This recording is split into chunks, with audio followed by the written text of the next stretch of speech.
Welcome. A number of people have expressed an interest in how I have customized my Digital Performer theme in order to give better visual feedback through coloring faders to indicate solo, mute, and record modes. The relevant customization involves editing 4 image files in the theme library of our choice. In my case, I began with the stock Deluxe theme and copied that bundle to a new name, which I was then able to edit without destroying the original. Within the bundle, let's first look at the original files. We go into Contents and Resources.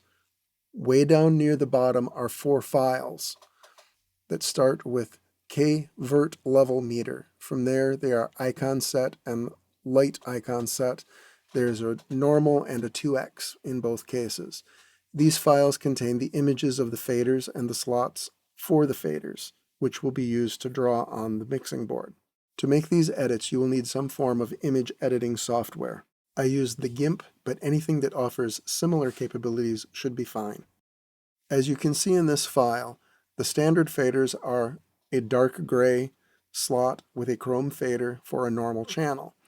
The yellow slot indicates a channel which is not soloed, and on the edge of the chrome fader you can see a little yellow reflection. The muted fader has a darker slot than the standard fader, and the fader handle itself is gray.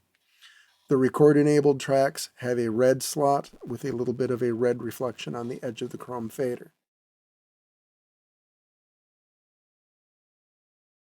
Moving from the stock Deluxe theme into my customized theme, we again trace down through Contents and Resources to the bottom of that list so that we can take a closer look at how those files have been modified.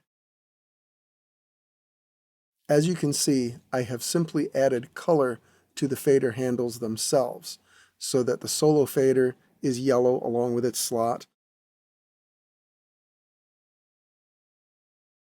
The muted fader I have colored blue,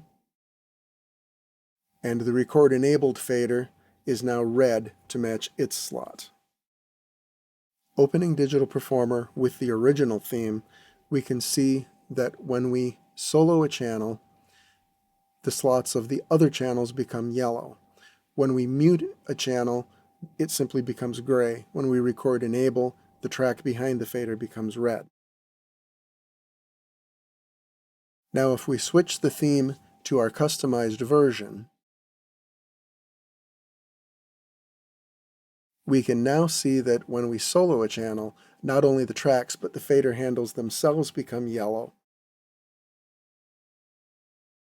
Similarly, when we mute a track, the fader of the muted track becomes blue rather than just gray. And when we record enable a track, the fader becomes red to match its slot.